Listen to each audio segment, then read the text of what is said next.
Bonjour à toutes et à tous, salut les maboules, bienvenue dans ce point du lundi matin. Nous sommes le lundi 20... 27 novembre, c'est ça? Ouais, c'est ça, 27 novembre. Il est 9h05. Je suis Harold Barbet, votre hôte préféré, votre podcasteur intermittent. Je commence direct par les dates, comme ça, ça sera fait. Je joue cette semaine, jeudi soir, à La Rochelle. Deadline, Comédie La Rochelle, à 20h30, il me semble. Et je joue samedi au Mans, Comédie du Mans, pareil, Deadline. Comédie du Mans, il y a presque plus de place. Donc ça, c'est très très cool. Ça fait plaisir, j'y suis jamais allé. Donc si vous voulez venir voir le spectacle, ce sera avec grand plaisir. Et Comédie de La Rochelle, je pense qu'on est large. On est très très très très large. Donc voilà, j'espère que tout le monde va bien, je vous présente mes excuses. J'ai pas eu, c'est pas que je n'avais pas la volonté ou l'envie d'enregistrer la semaine passée, mais vraiment, je n'ai pas eu le temps. J'ai pas eu une seconde à moi. Je suis dans une sorte de vortex d'activité un peu intense, ce qui est très cool. Ce qui est très très cool. Moi, je fais partie de ces gens qui, je préfère faire des trucs, comme ça m'empêche de penser. Parce que si je pense, tout le monde sait comment ça se termine. Voilà, bah écoutez, je suis assez content. Hier, j'ai fait un trail avec mon pote Gervais à côté de Caen. Parce que c'était un des rares week-ends où j'étais le samedi et puis le dimanche chez moi. Et c'était un marathon de 21 km. Alors moi, au début, on m'a branché sur un semi-marathon, donc j'y suis allé en mode semi-marathon classique. Et en fait, c'était un trail. Et franchement, ça l'a fait. J'ai fait 1h49, ce qui est mon meilleur temps. C'est mon meilleur temps en compète avec plein de guillemets. Sachant qu'en plus, j'avais des chaussures normales, vu que je savais pas que c'était un trail, j'avais pas pris mes chaussures de trail. Donc je suis très satisfait. Vraiment très content. J'ai fini 331ème sur 750. Donc cool. Je veux dire, Cocorico, big up, shout out. Donc c'est vraiment, ouais, c'est bien. Je suis très très content. Alors c'est vrai que j'avais fait gaffe toute la semaine. J'avais essayé de me coucher de bonne heure. J'avais pas bu d'alcool depuis une quinzaine de jours. Et ça, mine de rien, ça aide, hein, en vrai. Quand t'es frais. Surtout qu'en ce moment, je refais une fixation physique. L'autre jour, je me suis tapé un gros coup de pression, un gros coup de stress tout seul. Et j'ai senti une douleur sous les côtes. Alors, on m'a dit que c'était le diaphragme, ce qui est tout à fait possible. D'ailleurs, je vais voir mon ostéo là dans 2 heures. Mais ça me lançait un peu côté droit. Et ça, c'était à la suite d'un foot en salle que j'ai fait. Du coup, moi, il m'en fallait pas plus pour penser que j'avais un problème au foie. Donc, je suis allé voir mon médecin direct, qui est plus ou moins habitué à mes coups d'hypocondrie. Donc, il m'a quand même planifié une échographie du foie et de la vésicule. Mais là, ça va un peu mieux, mais je crois que c'est surtout musculaire. Mais ça me fait peur. J'aimerais bien prendre du recul comme ça. Pas être aussi flippé de la vie. Ceci dit, mon médecin m'a dit, à 40 ans, c'est pas déconnant de faire une échographie du foie et de la vésicule pour voir où on en est. Et là, le truc, c'est que forcément, moi, ça me fait quand même un peu peur parce que je suis paranoïaque. Et j'en parlais à un pote et il me dit, ouais, si t'as mal, c'est peut-être la vésicule. Moi, ma mère a eu un problème de vésicule, elle s'est fait opérer, elle a failli mourir. Truc qui me rassure pas du tout. Donc bon, on verra bien. On verra bien comment ça va se passer. J'enregistre ce podcast de bonne heure, j'essaye de tout plier. Aujourd'hui, je vais me faire une journée off. J'ai pas eu de journée off depuis très longtemps. Vraiment journée off, quand je veux dire une journée pour moi, où je peux faire ce que je veux. Là, les enfants sont à l'école, ma femme est en déplacement. Je peux glander un petit peu. Donc ça va être assez chouette. Est-ce que vous avez fait vos décors de Noël, les amis? Il paraît que c'est trop tôt. J'ai vu mes sœurs hier, elles m'ont dit que c'était trop tôt. Mais nous, on fait toujours les décors de Noël le week-end après Thanksgiving. Vous êtes fait plaisir aux fêtes à Thanksgiving, comme je vous avais dit? Est-ce que vous avez une petite pensée pour vous-même? Nous, on n'a rien fait. Je vous ai invité à faire des trucs que j'ai même pas fait moi-même. On était trop fatigués, j'étais à moitié malade, j'avais mal à ma côte, là j'étais stressé de ouf. Du coup, on n'a rien fait. Et puis en plus, j'avais pas le cœur à ça. Pourquoi j'avais pas le cœur à ça? Parce que le match de foot US de Thanksgiving, c'était les Jets. Et devinez quoi? On s'est encore pris une énorme branlée. Ça y est, là, on est redevenu ridicule. On est à nouveau l'équipe dont tout le monde se moque. C'est terrible. C'est terrible. Je sais pas comment on va s'en sortir, les amis. Alors, je sais que certains d'entre vous se sont abonnés à la page des Jets. Bravo. Bravo pour cette leçon de courage. Mais en même temps, je m'en veux un peu. Parce que je me dis, c'est moi qui les mets là-dedans. C'est moi qui les mets dans ce cercle de la loose. C'est fou.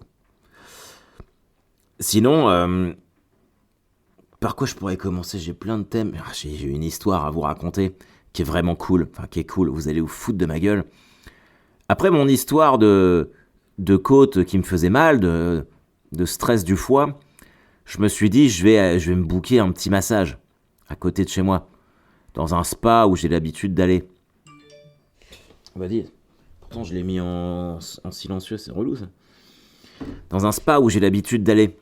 Et je vais sur leur site internet et je vois qu'ils ont un créneau dos ou torse de 30 minutes le jour même. Je saute dessus, en plus 25 balles, ça va, c'est rien. Je vais là-bas, je me présente à l'accueil et je vois une nana qui me dit ma collègue n'est pas encore là, elle est un peu en retard, mais si ça vous fait rien, moi je suis libre, je peux la remplacer. Donc je lui dis moi je m'en fous de qui me fait mon massage. Donc elle me demande de la suivre et elle m'emmène dans une autre aile du bâtiment où j'ai pas l'habitude d'aller. Je suis bon. Et on rentre dans une espèce de pièce, mais qui est pas comme les pièces de massage avant, où il y a ce côté un peu bouddhiste, où faut être calme, où il y a de l'encens, de la musique. C'est juste un divan d'examen avec une serviette dessus. Puis elle me dit installez-vous, j'arrive. Je suis bon, ok, bizarre. Puis moi, je viens pour me faire masser, donc qu'est-ce que je fais? Je me dessape. Donc je garde juste mon boxer, puis je m'allonge sur le dos, j'attends qu'elle vienne. Et elle rentre, et puis elle me dit vous savez, vous n'étiez pas obligé de vous déshabiller. Je suis bon, vous auriez pu garder votre pantalon. Je dis je peux le remettre si vous voulez. Elle fait non, c'est bon, gardez-le. Et dans ma tête, je me dis mais elle est bizarre, elle. Je suis ok. Et donc elle se met à côté de moi. Elle me fait c'est pour le dos ou le torse? Je fais le torse. Elle me fait d'accord. Puis je vois qu'elle prépare ses trucs et tout. Elle me fait vous épilez le torse? Je c'est bizarre ça comme question. Je non, je le tonds l'été pour que ça fasse un peu plus propre. Elle me fait d'accord, ok. Et elle me fait rien de particulier. Je fais si, j'ai une douleur à droite là, au niveau du foie, ça me fait super mal quoi. Donc si vous pouviez insister sur ce côté-là, ce serait cool. Puis elle me regarde avec des yeux bizarres. Je me dis mais elle est bizarre elle. Puis bon, moi massage, je ferme mes yeux du coup. Je commence à me détendre. Et là d'un seul coup, je sens un truc chaud, liquide. Je sais qui c'est que ça? Et je me redresse et je vois qu'elle m'a étalé plein de cire sur le torse. Je dis mais qu'est-ce que vous faites? Elle fait je vous épile le torse. Je me dis comment ça? Pourquoi? Et là il y a un espèce de gros blanc où on se regarde. Et puis je lui dis mais j'ai booké quoi moi? Elle fait vous avez booké une épilation du torse. Je dis non, je sais pas du tout. J'ai booké un massage moi. Elle fait non, vous avez booké une épilation. Je dis non mais je veux pas me faire épiler le torse. Et puis elle me dit ouais mais là moi j'ai mis la cire et tout. Je dis non, moi faut m'enlever ça. Du coup elle m'enlève la cire mais ça sèche super vite avec un appareil spécial. Sauf qu'elle avait mis la cire sur l'endroit de mon torse qui me faisait méga mal. Donc elle appuyait comme une dingue, j'étais en souffrance. Et je suis reparti avec de la cire séchée sur moi. Et je lui dis, je regarde mon portable, je dis mais y a pas marqué, c'est marqué dos ou torse, c'est pas marqué épilation. Elle fait oui mais non, mais si c'est pas marqué massage, c'est que c'est forcément une épilation. Je dis comment tu veux que je sache ça moi? Et du coup bon là au début c'était c'était bizarre entre nous. Après j'ai pensé à ça c'est ma version à moi, mais j'ai imaginé sa vision à elle, où elle arrive, elle se dit tiens il y a un mec qui a booké une épilation du torse. Elle m'installe dans sa salle, elle part 2 secondes faire chauffer sa cire, elle revient, je suis à moitié le cul à l'air sur le divan d'examen. Je commence à lui dire vous pouvez pas insister sur mon côté droit là? Elle dit mais c'est quoi ce dingue? Et quand elle a vu que je commençais à fermer les yeux, elle a dû se dire mais c'est un taré, un espèce de pervers lui. Et puis finalement On en a rigolé tous les deux, c'était cool. Elle m'a même trouvé un créneau avec une autre collègue à elle qui faisait des massages. Je me suis fait masser le torse et la fille, elle m'a fait... Alors l'autre masseuse m'a fait super mal. Et justement, là, au niveau de là où du diaphragme, et elle me fait, ouais, ça se sent au toucher qu'il y a un truc, c'est peut-être un organe. Je dis, mais faut faire attention à ce qu'on dit, parce que tu sais pas à qui tu dis ça. Et quand t'es quelqu'un qui est hypochondriaque de ouf, moi je suis reparti, je suis persuadé d'avoir un cancer maintenant. Donc c'est terrible. Du coup, de toute façon, il m'arrive toujours un truc quand je vais me faire masser dans ce truc-là. Mais bon, c'était comme ça. Et puis, c'était ma petite histoire humiliante. Je suis en train d'en écrire un stand-up, là, justement. Je l'ai testé vendredi en ouverture lors de mon rodage à Caen. Alors c'était la 7e représentation du nouveau spectacle. Ça commence vraiment à se dessiner. Il y a un fil rouge très clair du truc maintenant. Les retours étaient très bons. Alors moi, j'ai pas aimé. Je sais que ça a rigolé et tout, mais j'ai pas aimé. J'ai trouvé qu'il y avait... je sais pas, il y a un truc qui manquait. Quelque chose d'évident que j'arrive pas à trouver. Alors je sais que je suis dur avec moi parce que c'est que la 7e fois où j'ai joué, mais par rapport à ce que j'avais fait à Lyon, à l'espace Gerson, là, les 4 soirs de suite où j'ai vraiment senti que chaque soir ça progressait, qu'il y avait un truc nouveau, là j'ai l'impression d'être revenu un petit peu en arrière parce que j'ai inversé l'ordre, parce que j'ai voulu tester des nouveaux trucs. Et c'est fait pour ça le rodage, mais à la fin j'étais putain, pourquoi j'ai changé ça alors que ça marche très bien. Je suis obligé de passer par là pour voir ce qui fonctionne et ce qui fonctionne pas. Mais j'ai moyennement aimé. Bon, la prochaine édition, c'est le 22 décembre, juste avant Noël. Donc c'est la dernière date avant les vacances de Noël. Je prends pas de vacances à Noël cette année. Je fais le réveillon du 31 décembre. 30 et 31 décembre, je suis au Spotlight à Lille, avec le Paris Comedy Club. Alors les gens me demandent, mais pourquoi tu pars au Nouvel An jouer, machin truc. Il y a plusieurs personnes qui m'ont fait la réflexion. Mais le truc, c'est que depuis 5 ans, tous les 31 décembre, les enfants partent au lit de bonne heure. Elisabeth, elle regarde la télé avec moi, et puis elle s'endort à 10h, il n'y a plus personne, et je me retrouve comme un con à minuit, avec une coupe de champagne tout seul, devant la fin des temps avec Schwarzenegger. Tu vois, à un moment, je me dis, bah, quitte à être tout seul, autant que j'aille travailler, et puis faire de la caillasse, quoi. Donc ça. Et puis en plus, je suis déjà booké pour l'année prochaine pour le réveillon à Lyon, à la Bourse du Travail. L'espace Gerson, ils m'ont booké, donc ça c'est très cool. Puis moi j'adore ce que je fais en fait. Plus je peux jouer. Là, je me suis mis à faire. Je me suis rendu compte, si vous avez suivi tous les épisodes du Point du lundi matin, où je vous ai dit, ouais, les vidéos d'interaction de stand-up, c'est de la merde, machin truc. Et une semaine après, je vous avais dit, bon, bah, j'ai pas le choix, il va falloir que je m'y mette. Du coup, je fais beaucoup de comédie club, là. Enfin, j'essaye de m'y mettre. Donc, une fois par mois minimum, je ferai 2 sessions de suite au Fridge. Donc là, je ferai, je crois que c'est 17 décembre, et j'en ai fait une la semaine passée. Et j'ai voulu essayer l'open mic. Parce que j'étais là, je faisais 17h30 et 18h. Et parce que j'allais voir un spectacle à l'Européen le dimanche soir après. Et je me suis dit, bah tiens, à 16h, il y a l'open mic, je vais voir comment c'est. Mais l'enfer du truc. Enfin, pour les autres, moi ça s'est bien passé, mais t'as 5 minutes. Alors moi, ils m'ont filé 5 minutes parce que je suis un peu... j'ai de la bouteille, mais 5 minutes, les autres, ils avaient 3 minutes. Qu'est-ce que tu veux ?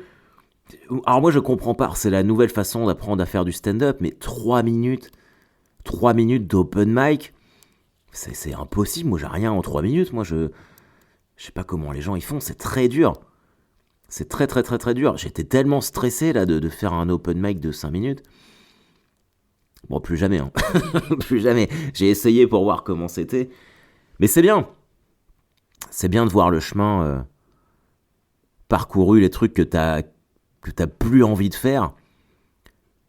À Caen, il y a un comédie club itinérant là, qui s'est créé, de gens qui se lancent dans le stand-up, qui essayent de... Et ils font ça dans des bars, des trucs et des machins. Et ils m'ont dit, bah tiens, si tu veux venir... Et c'est vrai que ça peut être intéressant, parce que tu te dis, tiens, pour tester des trucs pas loin de chez moi, c'est cool. Mais en vrai, j'ai plus envie de passer par ces étapes-là, d'aller jouer dans des bars où personne t'écoute, J'ai fait ça à mes débuts, je veux plus le refaire. Enfin, j'ai payé mon dû à la société. Alors que là, tu vois, quand je fais le El Camino à Caen, j'ai 1 heure où les gens viennent et je peux faire ce que je veux. C'est beaucoup plus confortable. C'est beaucoup plus confortable. Oh putain, j'ai entendu un truc tomber. Je sais pas si vous l'avez entendu. Non. Oh, j'ai découvert une humoriste américaine. Étonnamment, je ne connaissais pas, qui s'appelle Jessica Kirson. Mais si vous parlez un peu anglais, je vous conseille, elle a mis un special sur YouTube où c'est que de l'interaction avec le public. Il n'y a pas de blague. C'est que elle pendant 1 heure avec le public. C'est tellement fort. C'est tellement très très fort. Et alors j'essaye, parce que moi je sais que j'interagis pas suffisamment avec le public. Je suis pas très à l'aise en improvisation. Donc je voudrais vraiment m'améliorer de ce côté-là. Mais si vous avez l'occasion de regarder ça, c'est tellement... Elle a un pianiste avec elle sur scène, un mec qui balance de la musique. Franchement, c'est trop cool. Regardez ça, c'est vraiment incroyable. Bah écoutez, je crois que c'est à peu près tout. Faut que je me dépêche parce que je sais pas si vous êtes au courant, si vous connaissez Tristan Lucas, c'est l'autre humoriste de Caen. On est 2 humoristes à Caen. Il va avoir un bébé. Du coup, ce qui est en soi une très bonne nouvelle. Et du coup, je dis beaucoup trop de fois du coup, moi. Et je lui ai proposé de lui filer des sièges bébés que j'ai chez moi. Donc lui, il est très content, parce que c'est ça de moins à acheter. Et moi, ça me débarrasse. Ça traîne là dans le hall depuis je sais pas combien de temps, parce que ma sœur devait les prendre à la base. Donc il faut que je les nettoie un peu, parce qu'ils sont tout poussiéreux, et que j'aille les donner à la maman de Tristan Lucas. Parce que Tristan, si vous êtes à Caen demain, fait un 30-30 avec Mathieu Madénian, au Théâtre à l'Ouest. Mais moi, comme mon épouse est en déplacement, je peux pas y aller, parce que je dois surveiller les enfants. Mais il reste des places, je sais que pour... je crois que 21h c'est complet. Il y a 19h et 21h, il y en a un des deux qui est pas complet. Donc n'hésitez pas. N'hésitez pas à y aller et à faire ça. J'ai beaucoup progressé, j'ai remarqué sur un truc. Selig m'avait dit, quand tu seras capable de faire ça, ça voudra dire que tu as franchi une étape. Excusez-moi. Je suis allé voir avec mon pote Léopold le spectacle d'un pote à nous, T'es différent, qui jouait, c'est le Random Comedy Club à Paris, et ils avaient loué l'Européen. C'est un truc qui est tous les mercredis au Jamel Comedy Club, je pense. Enfin, au Comedy Club. Et donc, c'est un plateau d'humoristes. Et moi, je déteste aller voir des spectacles de stand-up. Et là, bizarrement, j'y suis allé. Et j'ai réussi à y aller en appréciant le spectacle et en me mettant dans la peau d'un spectateur et pas dans la peau d'un humoriste à comparer le truc, à analyser, à me dire « Ouais, si, ça, machin truc ». Et Selig, il m'a toujours dit, quand tu seras capable d'aller voir des potes à toi en spectacle, pour les encourager, pour rire au spectacle, à te dire que ça c'est vraiment cool, et à pas comparer avec ce que toi tu fais, t'auras franchi un cap en termes d'ego. Et bah je crois que je l'ai franchi là. Donc je suis assez content. Je me suis remis à relire L'ego et l'ennemi de Ryan Holiday. Je vous ai conseillé ce livre plein de fois, c'est vraiment incroyable. C'est vraiment un reset de l'esprit. Quand tu lis ce livre, t'es obligé d'amorcer ce travail sur toi-même, d'essayer de tuer ton ego, quoi. Alors c'est dur parce que c'est un travail qu'il faut faire en permanence, parce que l'ego peut ressusciter, mais c'est vraiment le pire truc qu'on a en soi, hein. Une fois que tu te débarrasses de ton ego, c'est terminé. T'es libéré d'un poids. Moi, c'est vraiment mon objectif principal, c'est de tuer ça à l'intérieur de moi. Je ne veux plus avoir d'ego.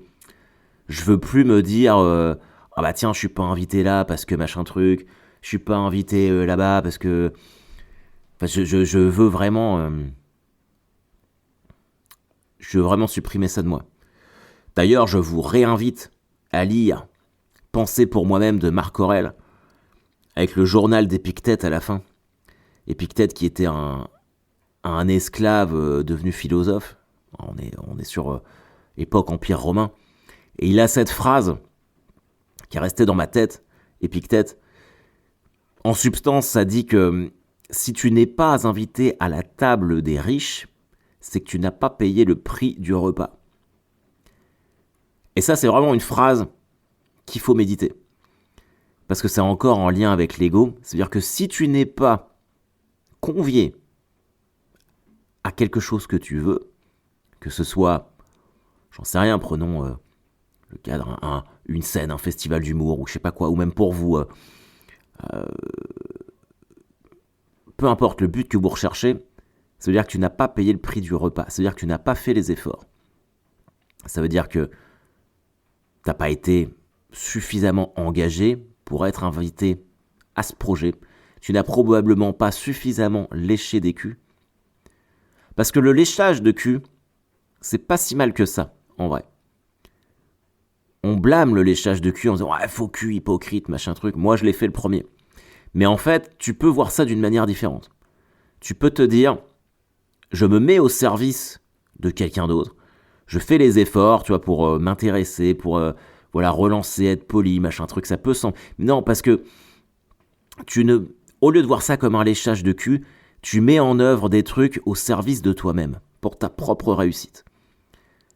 Et c'est ça qu'il faut faire. Et c'est très très dur, en ce qui me concerne, parce que il y a justement ce problème d'ego.